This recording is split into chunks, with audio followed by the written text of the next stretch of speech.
Precioso Deus e eterno Pai, o Senhor é a razão, Pai, de nós estarmos aqui nesta manhã. O Senhor é a razão da nossa luta, do nosso esforço, porque nós te amamos, Senhor, mas te amamos porque primeiro o Senhor nos amou, nos chamou, conquistou o nosso coração, ó Deus, com um amor inigualável. E tudo o que queremos, Senhor, é com a nossa vida expressar o quanto somos gratos a Ti.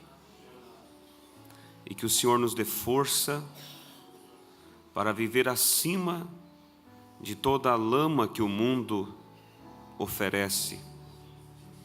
Como o lírio, ele brota lá das profundezas daquela lama, e ele luta, se esforça até sair acima de toda a sujeira. Então ele desabrocha e exala o seu perfume. Assim somos nós, Pai, vivendo uma vida acima do mundo e exalando o perfume de Cristo. E nesta manhã nós estamos aqui para poder sermos encorajados por Ti e ajudados, Senhor, a batalhar essa boa batalha, a batalha da fé, até que cheguemos, ó Deus, à perfeição e o arrebatamento, Deus, que tanto nós esperamos. Conceda, ó Deus, a Tua bênção para todos os irmãos aqui presentes e para aqueles que pela internet também nos acompanham. Que o Teu Espírito Santo tome o controle total, Pai, e que o Senhor me unja pela grandeza da Tua bondade, não olhando para as nossas falhas, mas olhando para a Tua graça, para a Tua misericórdia. Nos colocamos a Ti, diante de Ti, Pai, para este serviço, em nome do Senhor Jesus Cristo, Teu Filho. Amém, Jesus. Amém. Bom dia, irmãos. Que Deus continue vos abençoando imensamente, amém? É um grande privilégio nós podermos mais uma vez estarmos aqui na casa de Deus, e a chuva não impediu você de vir, né? A chuva não te impediu de vir porque havia algo mais importante para você fazer.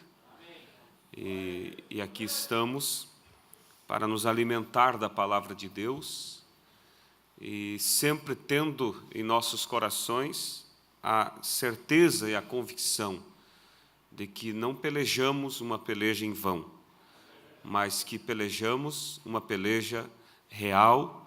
E como disse Paulo, não estamos lutando como contra o vento, mas há algo pelo qual temos que atingir, e pela graça de Deus faremos isso, estamos fazendo, amém? Eu convido os irmãos a abrir vossas Bíblias no livro de Mateus, capítulo 15, versículo 10 ao versículo 20.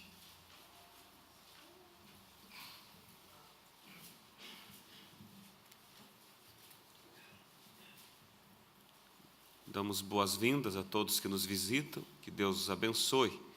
E também que Deus abençoe todos os irmãos que, através da internet, estão participando conosco. Vamos ler, então, São Mateus, capítulo 15, versículo 10 ao 20.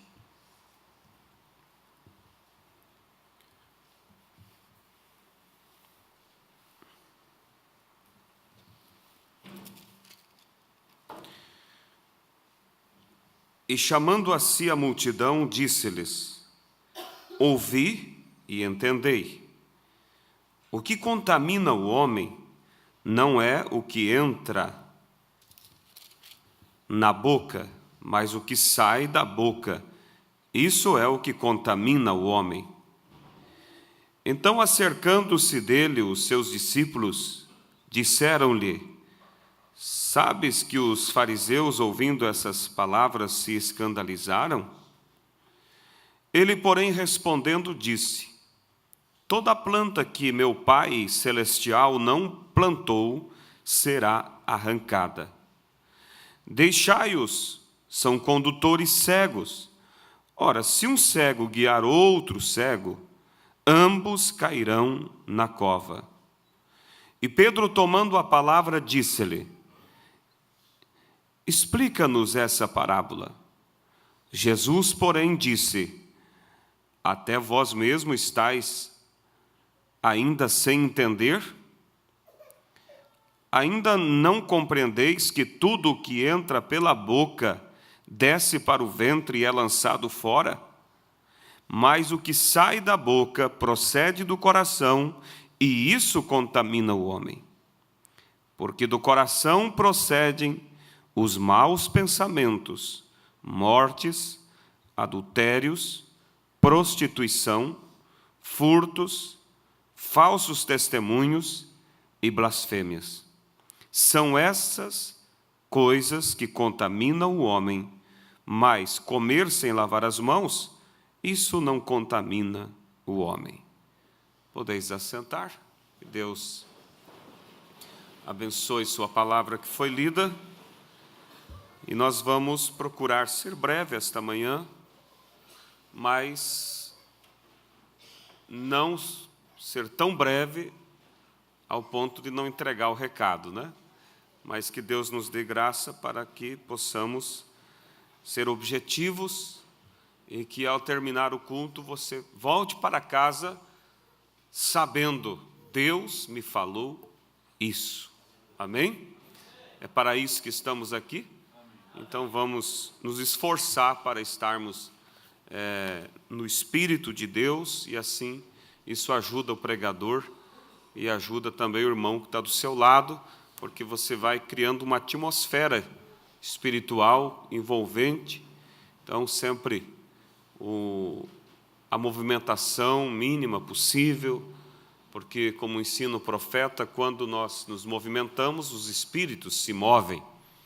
E aí, às vezes, uma movimentação sem necessidade dispersa a atenção da igreja, e isso atrapalha o pregador e impede também a pessoa de pegar a linha da mensagem. Amém? O tema que nós vamos falar esta manhã é... desculpa, eu não tinha liberado as crianças, né? Então, as crianças podem descer para a sua escolinha, e assim que Deus dê a elas também um bom momento ali, né? E os professores sempre têm se esforçado, mas eu creio que o maior esforço deve ser sempre dos pais, né? Em trazer eles e dar continuidade depois, em casa, naquilo que aqui é ensinado.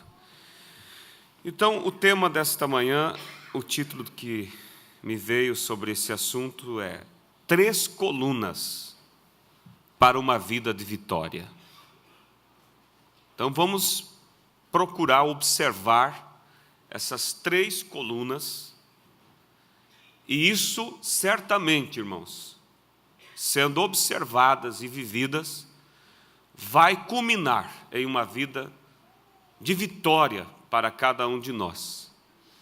E eu creio que é disso que a igreja precisa ouvir. Porque, como diz o pastor Febrônio, onde mais erramos são nas coisas práticas do dia a dia. Então, é ali onde devemos focalizar mais a nossa atenção, para que nós possa tapar todo furo e assim ter uma vida de vitória. Então, quais são essas 3 colunas que nos dá uma vida estabilizada, uma vida de vitória? Todos nós queremos uma vida de vitória, não queremos? Amém? Todos nós queremos. Então, as 3 colunas primeira, examinar-se. Você examinar a si mesmo. A segunda é reconhecer o erro. Está tudo interligado, porque você se examina e ao se examinar você vai encontrar onde está o problema. E a terceira é, depois que você reconhece o erro, lutar com tudo que tem para vencer aquele erro. Isso te levará, com toda certeza, a uma vida de vitória. Não há como você não acertar o alvo se você observar esses 3 pontos. Examinar a si mesmo, reconhecer onde está a tua falha e depois empenhar-se com luta, com oração, com jejum, para vencer aquele ponto que você reconheceu que tem sido um estorvo na tua caminhada. Então veja, irmãos, que nós, como cristãos, nós vivemos em 2 mundos ao mesmo tempo. Você vive em 2 mundos, e isso é o que nos leva, muitas vezes, a um certo esgotamento. E se você não buscar se preencher com essa energia de Deus, é aonde muitos simplesmente acabam parando, cansando, porque a pressão que nós sofremos por viver sobre a influência de 2 mundos esgota qualquer um, se ele não recarregar as suas energias. Mas graças a Deus que Deus deixou para nós todas as condições de vencermos. E Ele disse que os filhos dele são como águias, que renovam suas forças. Então, ou seja, quando você sente-se esgotado pela pressão do dia a dia, você tem uma qualidade de águia, que é renovar as suas forças. E quando você renova as suas forças, você sai voando alto e vence o inimigo e sai lá na frente com a vitória nas mãos. Amém? Então, nós vivemos, irmãos, sobre essa influência. O mundo natural e o mundo espiritual. Já o mundano, ele não tem essa preocupação, porque ele é um homem totalmente natural. Mas você diz, mas ele também tem uma influência do mundo espiritual. Só que a influência, observe isso aqui, do mundo espiritual na vida dele não causa nenhum desgaste, porque a influência do mundo espiritual, ela vem de acordo com os desejos da vida natural. E aí então uma fluência e uma normalidade naquilo que eles fazem. Vocês estão me compreendendo? Por isso que a Bíblia diz que a nós é necessário nascer de novo. Porque no primeiro nascimento que nós herdamos, herdamos nesse primeiro nascimento uma natureza humana, porque viemos ao mundo pela forma natural. Então a pessoa já vem com a natureza relacionada com as coisas daqui. Ela não precisa se esforçar para fazer o que é errado. É uma questão de natureza. Então vocês observam, por isso que aparentemente às vezes você olha o mundo e diz, como Asaf, né? ele olhou e ele se escandalizou a tal ponto que ele disse assim no Salmo, que quase meus pés resvalaram. Ou seja, quase que ele deixou a fé dele, quando ele passou a olhar a prosperidade do ímpio. E ele disse, eles pecam, eles fazem tudo e prosperam, e nada lhes acontece. Mas Asaf diz, quando eu entrei no templo do Senhor e vi o fim deles, aí eu entendi. Está entendendo? Mas quando Asaf só estava olhando aquela vida aparente do ímpio, Ele pensou assim: quem está em prejuízo é eu, que vivo lutando, se esforçando para fazer o bem. Aí você vai para Malaquias, agora não me lembro bem o capítulo, onde diz assim, e outra vez vereis a diferença entre o que serve e o que não serve a Deus. Porque muitas vezes, quando a Bíblia diz assim, vocês me provocam, e dizem, em que te provocamos? E a Bíblia explica ali que eles olham e diz assim, de que nos adianta, em outras palavras, fazermos o que é bem, fazermos as coisas boas, de que nos serve? Andarmos de luto diante de Deus, é assim ou não é assim que diz? Você diz, mas o que é andar de luto diante de Deus? Eu acredito, irmão, que andar de luto é quando você erra, você fica enlutado, você fica sentido. Mas aí você vê ali eles dizendo, de que nos serve? Quer dizer, o ímpio faz tudo e para ele está tudo bem. Mas a Bíblia diz, mas aquele que teme a Deus, fala cada um com o seu companheiro. E há um memorial diante de Deus sobre eles. Agora, o que é que aquele que teme a Deus fala ao seu companheiro? Fala do prazer de viver para Cristo. Fala do prazer de fazer o que é bom. Então nós, irmãos, como cristãos, vivemos, quero que você compreenda isso, sobre essas duas influências. Isso é uma guerra. Não estamos, disse o profeta, em um piquenique, estamos em uma batalha. Diariamente. E uma batalha é desgastante.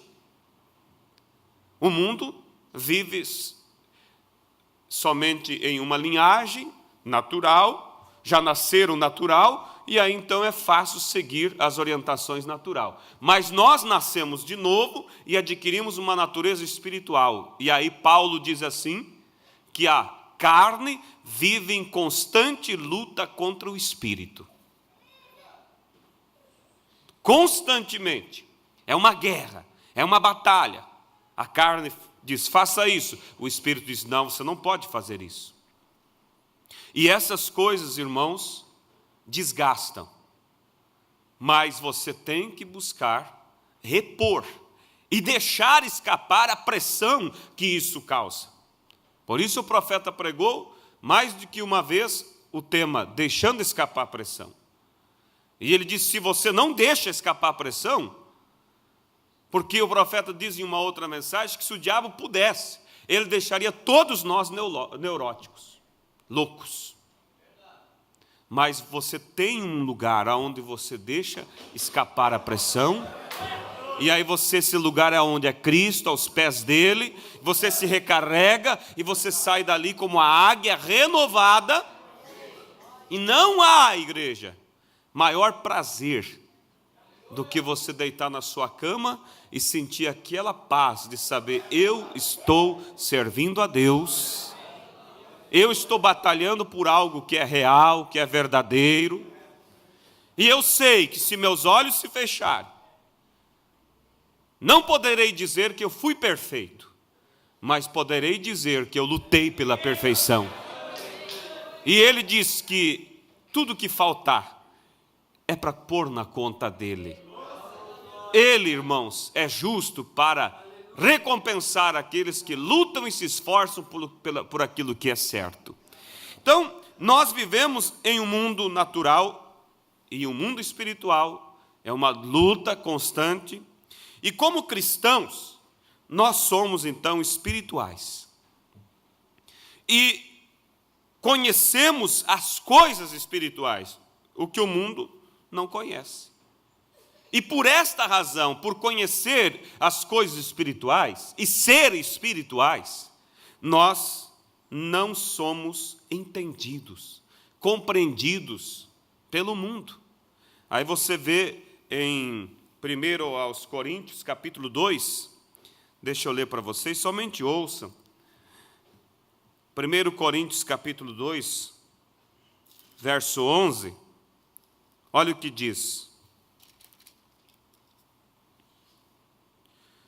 Porque qual dos homens sabe as coisas do homem, senão o espírito do homem que nele está?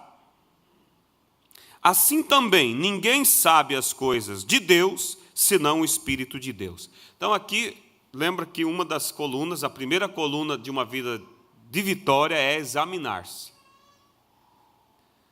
E a Bíblia diz, qual é o homem que sabe as coisas do homem, senão o Espírito do homem que nele está? Então, por isso que ninguém conhece sobre a minha vida, a não ser o Espírito meu que habita em mim. E aí é onde eu devo, então, saber que se eu preciso saber aonde melhorar, eu preciso me examinar.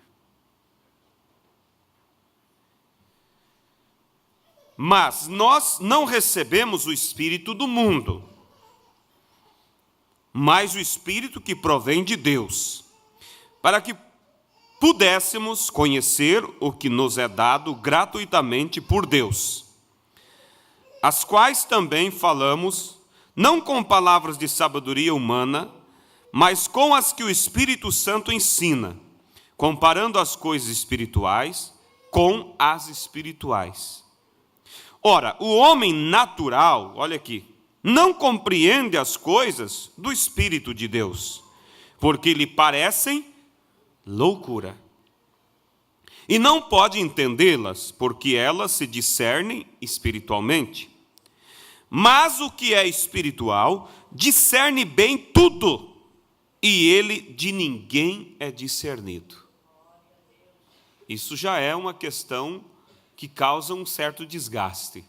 Você discerne todos, mas ninguém consegue te discernir. Mas o que é espiritual discerne bem tudo e de ninguém é discernido. Porque quem conheceu a mente do Senhor para que possa instruí-lo? Mas nós temos a mente de Cristo. Então você vê, irmãos, que aí, por ser espiritual, você não é compreendido. Você é estranho. E aí você não deve preocupar quando as pessoas não te compreendem. Porque muitos crentes têm se complicado tudo por querer se fazer compreendido por pessoas que não são espirituais. E aí você vai se desgastando e corre o risco de, para que te compreendam, se assemelhar a eles. Mas quando você tem essa visão, eu vivo em dois mundos. Ele vive em um mundo natural, mas eu vivo no mundo espiritual, e ele não vai compreender. Eu vou ter a misericórdia dessa pessoa, eu não vou criar uma dificuldade com ela porque ela murmurou de mim, mas eu vou sentir pena porque eu sei que se ela tivesse uma visão espiritual como eu tenho, ela teria compreensão e saberia do que eu estou falando. Aí te leva, irmãos, então, a interceder, a orar, a amar aquela pessoa, aquele marido que não é um cristão, aquele filho que está desviado. E aí o amor vai alcançá-lo. Porque não há arma mais poderosa do que a arma do amor. A arma do amor desarma o diabo. Mas quantas pessoas, irmãos, querendo ser compreendidas. Jesus disse, quem não deixa pai, mãe, amigos, irmãos por causa de mim, não é digno de mim.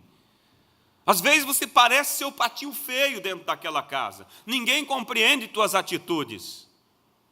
Mas você que tem uma mente espiritual, você não se importa com isso. Isso não te causa depressão, isso causa uma alegria e um sentimento de misericórdia por aqueles que não conseguem compreender. E o teu silêncio diante daquelas atitudes de acusação, de complicação, o teu silêncio leva a pessoa a preocupar-se. Porque quando nós começamos a discutir e a tentar falar e explicar e convencer, você desce o nível da pessoa e aí você acaba se tornando igual. Irmãos, se há uma arma poderosa, é você saber onde você está posicionado. Você vive em paz.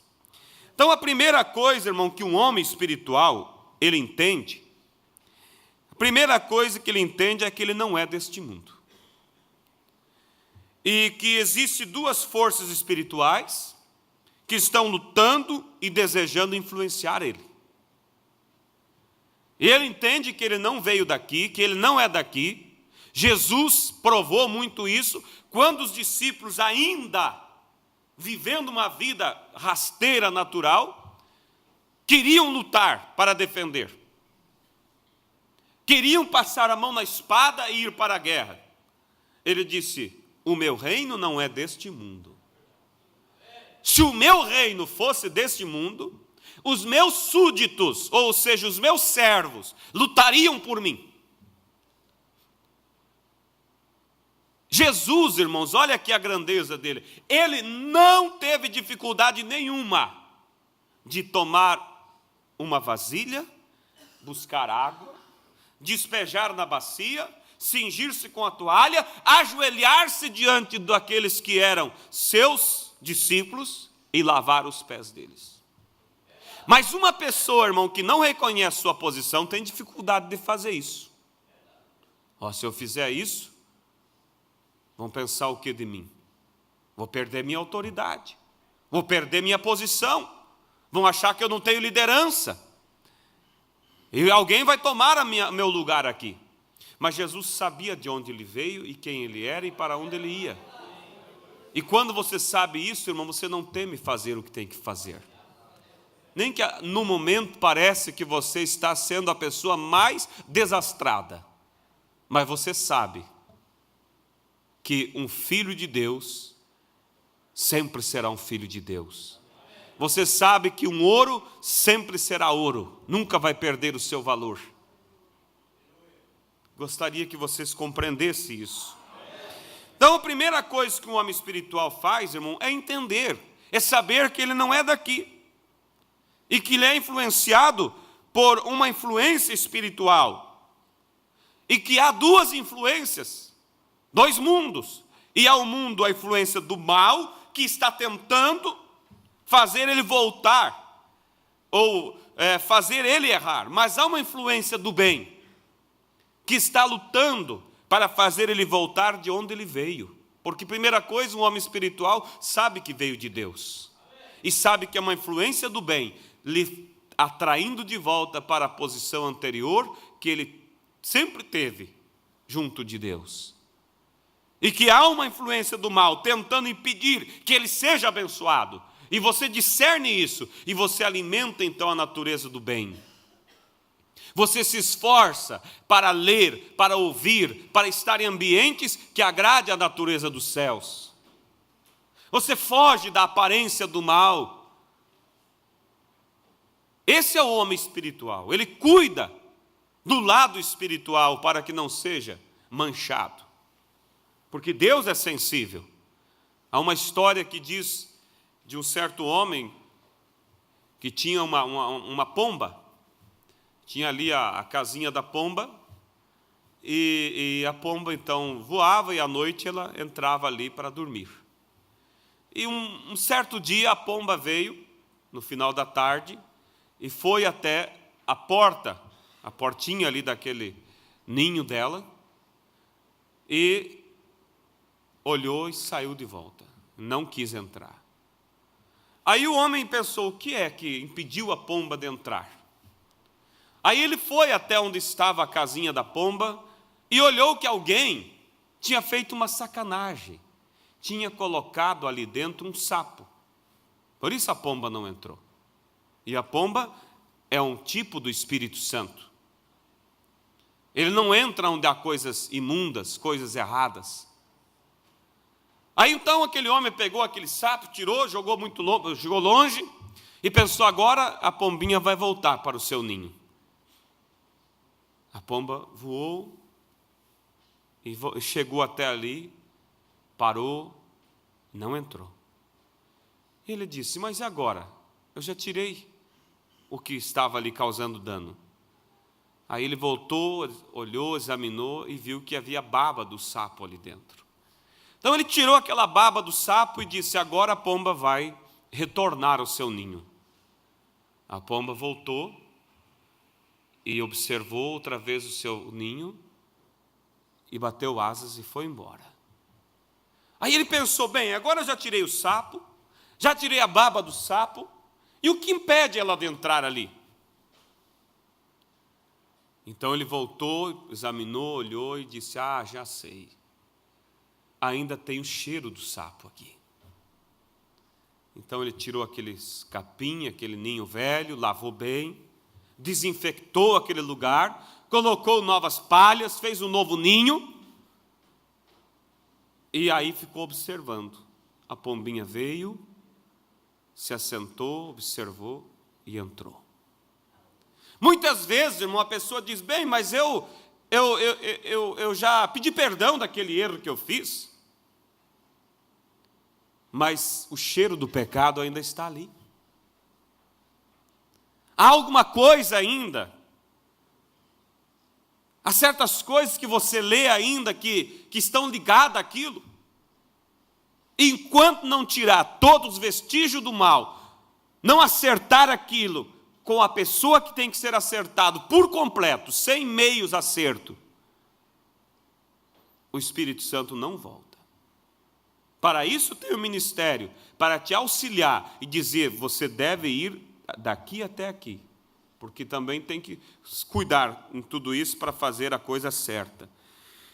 Então, irmãos, o homem espiritual, ele sabe dessas coisas, por isso ele cuida, para que dê realmente liberdade a Deus, e ele sabe que a natureza do mal, o cheiro do sapo, o cheiro da coisa errada, quer impedir as suas bênçãos. Mas ele sabe que há uma influência do bem que quer levar ele de volta onde ele era no princípio. E no livro de Daniel, capítulo 9, você vai encontrar isso. Daniel, quando se inclinou a buscar a Deus, ele orou por 21 dias. Ao final do dia 21, no 21º dia, o anjo veio. Mas por que o anjo demorou tanto para vir? Será que as linhas estavam congestionadas e a ligação, a oração, só chegou depois de 21 dias? Leia e você vai ver. A Bíblia diz que quando o anjo chega a Daniel, ele diz: Daniel, desde que você inclinou teu coração a buscar o Senhor, eu recebi a ordem para que viesse até você. Mas daí ele explica que encontrou grande resistência do mal e teve que lutar e pedir ajuda para Miguel. Aí conseguiu chegar até onde estava Daniel. Então você vê, há um mundo espiritual. Você é espiritual, então você entende que há um mundo espiritual ao teu redor. Há lutas que são travadas. Por isso, quando você ora por um determinado assunto, não desanime depois de uma ou duas orações e diga: Deus não me ouviu. Quando você intentou a orar sobre aquilo, já foi ouvido e a ordem já foi emitida para trazer a tua vitória.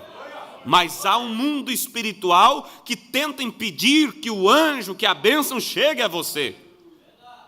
E aí você tem que persistir orando. Mas Deus não pode vencer essa influência e vir no mesmo momento? Pode. Pode. Quando Sadraque, Mesaque e Abednego estavam morrendo na fornalha, ele veio de imediato. Mas muitas vezes ele permite essa luta demorar até para te testar. Para que você realmente demonstre que você quer. Porque se você ora uma ou duas vezes e desiste, é prova que você não queria. E Deus não vai dar algo para alguém que não vai valorizar aquilo. Então você tem que fazer como Daniel, persista orando. Mas vamos voltar aqui nas 3 colunas. A primeira é examinar. E quando você se examina, você reconhece aonde está a tua falha. Então, nós sabendo, irmão, disso, que há essa força do mal tentando impedir as tuas bênçãos, nós entendemos que nós estamos, então, em uma batalha espiritual, e uma batalha, aí que eu quero entrar agora, uma batalha, ela se vence o inimigo nesta batalha, reconhecendo o inimigo. Quando você reconhece o inimigo, você tem chance de vencê-lo. Alguém falou sobre esses lutadores que lutam. Havia um adversário muito forte. E alguém lá ia ter uma luta contra aquele adversário. E ele estudou muitas lutas daquele adversário para ver onde estava o ponto fraco do inimigo. Por mais que ele era invencível, forte, enquanto ele estudava o inimigo, ele captou um ponto fraco. E o ponto fraco do inimigo era a perna. Ele tinha, por certo, tido um acidente, e ele tinha uma perna com uma deficiência, uma fraqueza. Então, durante toda a luta, ele simplesmente se defendia dos golpes, e no momento oportuno, quando ele podia, ele chutava a perna do outro. E assim ele foi batendo até que o outro desmoronou. Porque ele entendeu onde estava o ponto fraco. Então, por isso, aí vem a primeira coluna para uma vida de vitória, examinar. Se nós entendemos que estamos numa luta, temos um inimigo a vencer, agora, aí que vem. Este inimigo, nosso inimigo, que nós temos que vencer, não é algo, irmãos, distante, longe. Este inimigo, ele está bem pertinho. Ele é nós mesmos. Por isso disse o profeta, o maior inimigo que eu tenho chama-se William Branham. Agora nós chegamos ao ponto. Por que examinar-se a si mesmo? Porque esse é o inimigo que eu tenho que vencer. E quando eu me examino, eu vejo onde está a minha debilidade. Eu vejo então onde está o meu ponto fraco. O inimigo, ele sempre vai atacar naquele ponto fraco. Então veja, irmãos, que o exame, ele tem que ser feito. Eu quero que vocês vão observando. Primeiramente, com sinceridade. E sem a influência da razão. Por quê? Porque se você se examina influenciado pela razão, a naturalidade das coisas é você se defender. É dizer, não, mas eu sou assim porque, mas imagina, olha da família que eu vim. Não, isso aí é uma questão, meu avô já era assim, meu pai era assim. Não, eu fiz aquilo, mas também, olha as circunstâncias que me levou a fazer. E a pessoa, quando ela se examina com a razão junto, ela sempre vai, vamos dizer assim, ela vai destruir as provas contra você. Vai diluir aquela prova com suas razões. E aí você nunca vai conseguir ser um homem de vitória. Então, o examinar-se a si mesmo deve ser com sinceridade. Tirar de lado toda a razão e chegar de uma maneira imparcial. Eu quero ver onde estão os meus pontos fracos.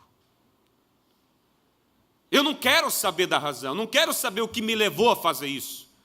Se o fulano tem 90% vamos dizer assim, compartilhou para esse erro. Mas se ele tem 90% nesse erro, eu tenho 10%, e eu quero saber por que eu, desses 10%, fui errar, se eu sou um cristão. Então, examinar, irmãos, com sinceridade. Com sinceridade. Sem a influência da razão. Porque a sinceridade, irmão, fará com que nós reconheçamos que estamos em falha realmente. E a falta, irmão, do reconhecimento leva a pessoa a ser bruto e irreverente até mesmo com Deus. Então, lembra que aqui está as 3 colunas: examinar, reconhecer e lutar. Quando eu me examino com sinceridade, eu reconheço minha falha. Agora, de nada adianta eu me examinar, reconhecer minha falha e não lutar. Eu vou continuar sendo um desastrado. Agora você veja um exemplo aqui, irmão, Saul, por exemplo. Quando ele foi repreendido pelo profeta Samuel, depois que ele volta da batalha dos amalequitas, ele foi repreendido em seu erro. Ali foi mostrado onde estava a sua falha. Mas ele não reconheceu. O profeta lhe ajudou a se examinar e disse: por que não cumpriu com a ordem do Senhor? Ele disse: bem, eu cumpri. Mas que mugidos são esses que vêm em meus ouvidos? Olha o profeta ajudando ele a se examinar.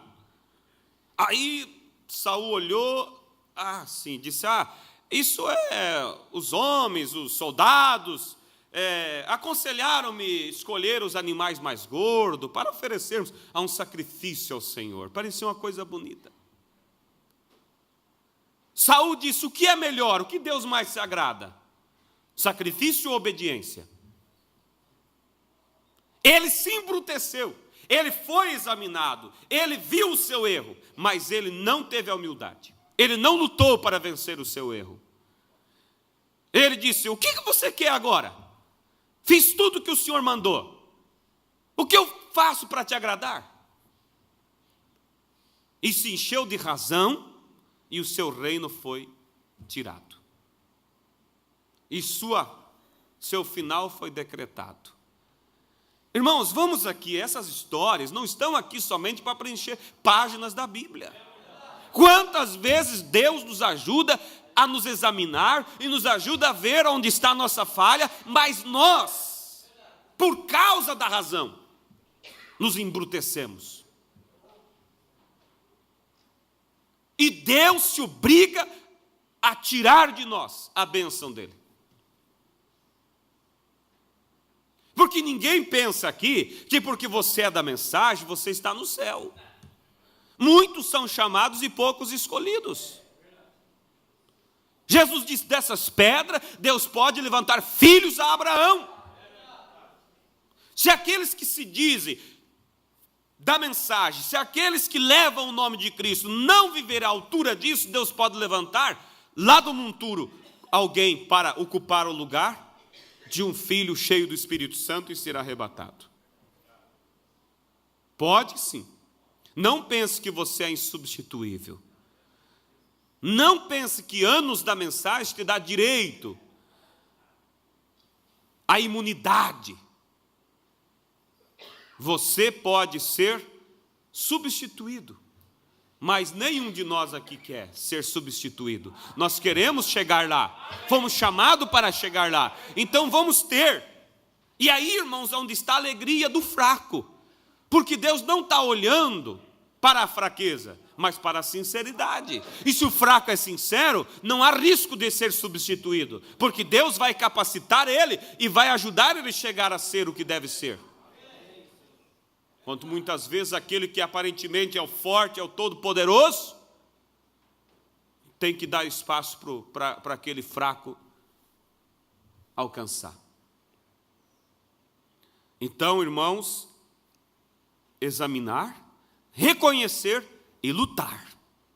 Eu gostaria que isso, irmãos, ficasse em nossos corações, porque se vocês soubessem a maneira que Deus me deu esse tema. Não são coisas da cabeça, irmãos. Examinar, reconhecer e lutar. É o que Deus espera de cada um de nós. É a chave da tua vitória. É a chave do teu arrebatamento. Amém? Então a sinceridade fará com que reconheçamos que estamos em falha. Agora a falta do reconhecimento leva a pessoa a ser bruto, irreverente com Deus, como Saul foi. O reconhecimento, irmão, quando você se examina, reconhece. O reconhecimento, sim, realmente pequei. Olha o filho pródigo. Ele se examinou. Depois que ele estava lá vivendo no monturo, comendo as bolotas que davam para os porcos. Ele se examinou e ele viu que ele estava em falha. E disse, na casa do meu pai, os empregados comem muitas vezes melhor do que eu. Voltarei. E direi a ele, o quê? Eu direi a ele, pai, não é o seguinte, eu fui mal em meus negócios, meus planos eram bons. Mas também o Senhor jogou a maldição para mim, disse que eu ia bater com a cabeça no muro, não fui abençoado pelo Senhor, foi assim? Para que o pai se compadecesse, meu filho, pois é, de repente eu errei mesmo, eu deveria ter dito que você ia ir bem, mas eu disse que você ia quebrar a cabeça, e as palavras têm poder. Não, ele disse assim, voltarei, e dir-lhe-ei, pai, pequei contra os céus e perante ti, e não sou mais digno de ser chamado teu filho. Reconheceu, examinou-se, reconheceu e se humilhou. E depois, tinha que ter o terceiro ingrediente, lutar. Porque ele poderia ficar agora com vergonha, é o que acontece com muitos. Reconhece, examinam, vê que estão errados, reconhece suas falhas, mas a vergonha. O que a igreja vai pensar de mim depois de tudo o que eu fiz? Com que cara eu vou chegar na fila da ceia? Eu vou me mudar para o... Irmão, você tem que levantar onde você caiu. Não tem que fugir. Passa por onde você rasgou os papelzinhos e recolhe eles. Fulano, olha, você sabe, eu causei dano para você, mas me perdoe, eu quero caminhar. Reconheça e lute. Agora, e acertar os erros, aí é a terceira parte, é lutar, porque isso precisa luta, precisa esforço, precisa muitas vezes vermelhar o rosto e chegar e dizer, eu errei, mas estou pronto a acertar, não importa o preço. Mas às vezes a pessoa vem acertar, mas não quer pagar o preço. Começa você a falar agora das condições do acerto, já se exaspera. Está me acusando? Não é acusando, estou dizendo que perdão existe, mas há um preço a ser pago. A pessoa, irmão, que está arrependida, irmão, ela está arrependida. Pequei contra o céu, pequei contra ti, não sou digno de ser chamado teu filho, receba aqui como um dos teus empregados, não quero chegar aqui e exigir posição, mas quero estar ali humildemente, ouvindo a palavra, tomando da ceia e sendo abençoado por Deus. Ele lutou. Quantas vezes na caminhada de volta, por certo, ele parava, a razão vinha, os pensamentos, não, meu pai vai me chutar de casa. Pensa, a metade da fazenda do meu pai, eu coloquei tudo fora. Não, meu pai vai me excluir. É melhor eu voltar, tentar reconquistar o que eu perdi, pelo menos uma parte para voltar. Mas ele lutou, irmão, ele lutou contra o diabo, porque é nessa hora que você quer levantar que o diabo vem na sua mente, joga um monte de coisa, e atrapalha, e põe, e tenta fazer acordos. Essa última parte, irmãos, é onde muitos têm falhado. É não a falta de luta, de esforço. Agora você olha, Davi também é um bom exemplo para olhar, por isso ele é um tipo de Cristo. Davi, ele caiu em um pecado terrível, adultério, um pecado terrível de assassinato, porque ele induziu Urias a ser morto para que tapasse então o seu erro e ninguém percebesse, e aí se casasse com uma mulher. E quando o profeta Natã chegou lá e disse: olha, Davi, vou te contar uma história. Havia um homem que tinha 100 ovelhas, e havia o vizinho dele que tinha só uma ovelhinha. Mas ele amava tanto aquela ovelhinha, que ele comia com ela no mesmo prato, dormia com ela. E chegando um visitante na casa daquele que tinha 100 ovelhas, ele mandou um dos seus criados ir lá naquele que tinha uma só ovelhinha e matasse aquela, para fazer o alimento para a visita. Davi, na hora, pegou seus vestidos, rasgou e disse: esse homem deve morrer e pagar 4 vezes mais pelo seu erro. Natã levantou a cabeça e disse: esse homem é você. Irmãos, naquela hora, Davi não ficou se cobrindo de razão. Não, calma aí, vamos explicar melhor esse assunto. Não é bem assim como você está falando. Quantas vezes, irmãos, a gente vai ajudar alguém e você aponta onde está a ferida? Não é bem assim. Não é bem assim as coisas. Davi olhou e disse: então, eu devo morrer. Pronto. Ele se humilhou. Aí o profeta diz: mas você não vai morrer, Davi. Deus transpassou o teu pecado. Quer dizer, Deus viu o teu arrependimento. Então veja, irmãos, que depois de reconhecer, nós devemos lutar. O jovem rico, se vocês observar, ele viu que faltava algo, ele se examinou. Ou vocês acham que não se examinou? Se ele não se examinasse, ele não iria saber que faltava algo para herdar a vida eterna. Ele se examinou, reconheceu que faltava alguma coisa, só que não sabia o que era. Aí foi até aquele que sonda as profundezas do coração para lhe dizer o que era. E quando ele chegou lá: bom mestre, o que eu faço para herdar a vida eterna?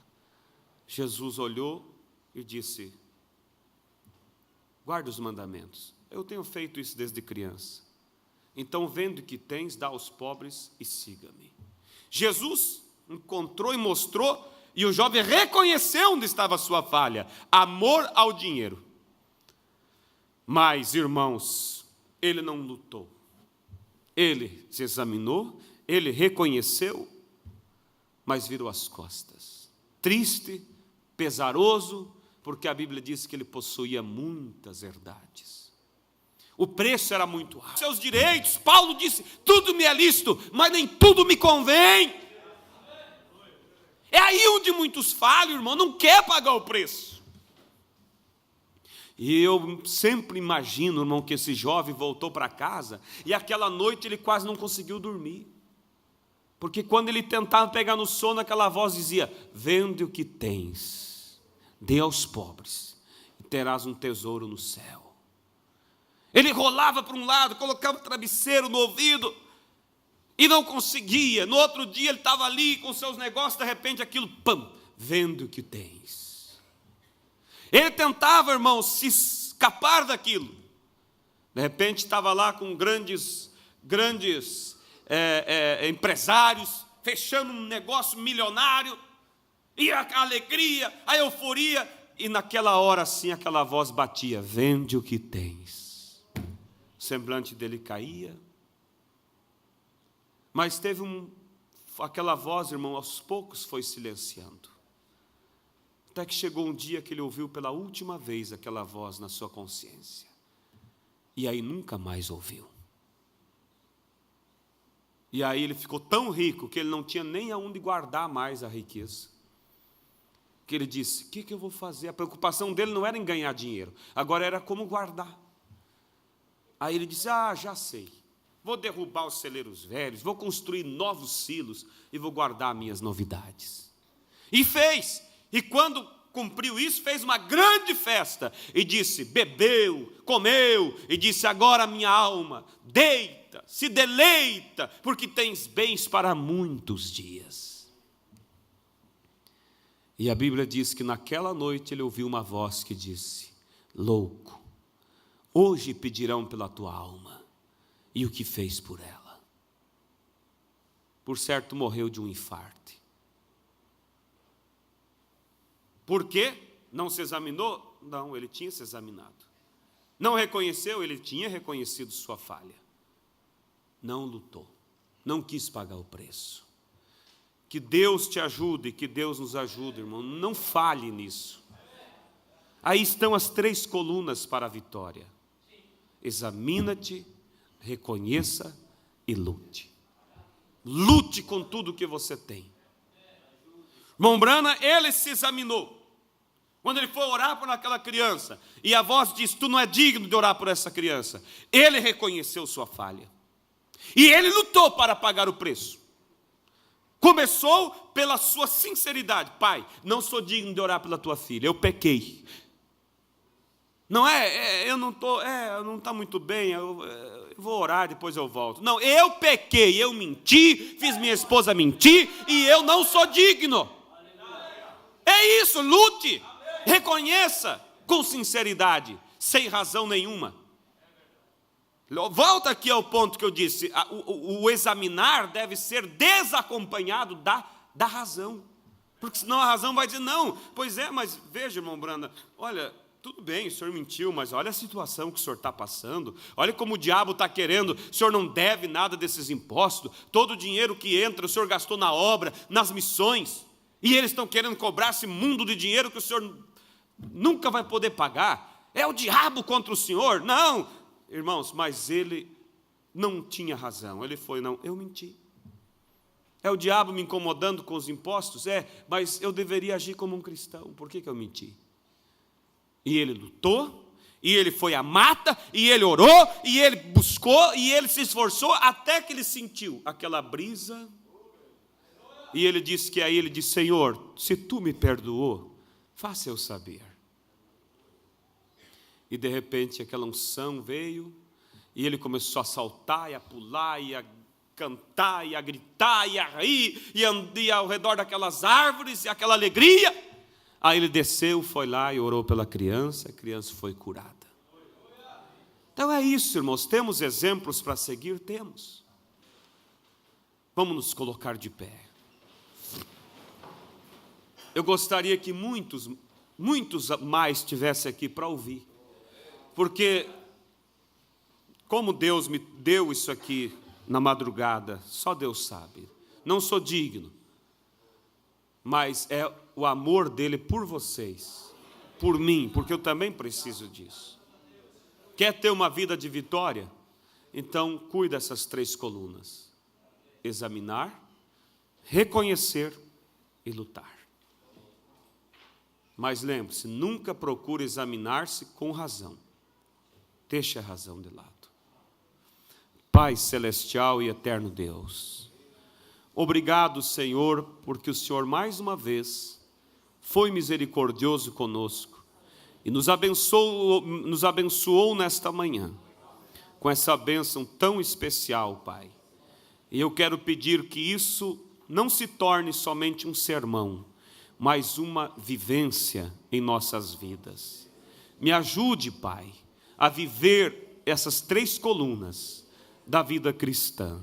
Ajuda teu povo, tua igreja, tua noiva aqui presente, aqueles que pela internet ouviram e vão ouvir, que o Senhor possa fazê-los, ó Pai, seguir esses passos, porque são passos que nos levam à vitória. Pai, eu peço, Pai, quem sabe enquanto a palavra era pregada, muitos já reconheceram, já se examinaram enquanto ouviam, e já reconheceram a falha, só que eles precisam agora luta, força para vencer, para lutar, para ir, para arrepender, para pedir perdão, Pai. Ó Senhor, e outros, quem sabe, não é que precisam acertar, mas precisam orar mais, precisam se consagrar. Não é que haja pecado na vida, mas quem sabe para alguns o cheiro do pecado está ali, mas que eles possam, ó Deus, ser totalmente imunizados pelo Teu Espírito Santo, pelo Teu sangue precioso. Pai, eu oro e peço a Tua bênção, Pai, em nome do Senhor Jesus Cristo. Ajuda esta igreja aqui presente, Pai. Despede-nos na Tua paz. Leva cada um deles para casa e os dê esta vitória, Pai. Amplia isso em nossos corações, em nome do Senhor Jesus Cristo. E nos abençoe no culto da tarde, Pai, à noite. Queremos mais uma vez ser abençoado por Ti, em nome de Jesus Cristo, Teu Filho. Amém, Jesus. Amém. Deus vos abençoe no nome de Jesus. Pode saudar um ao outro, estamos despedidos, em nome de Jesus.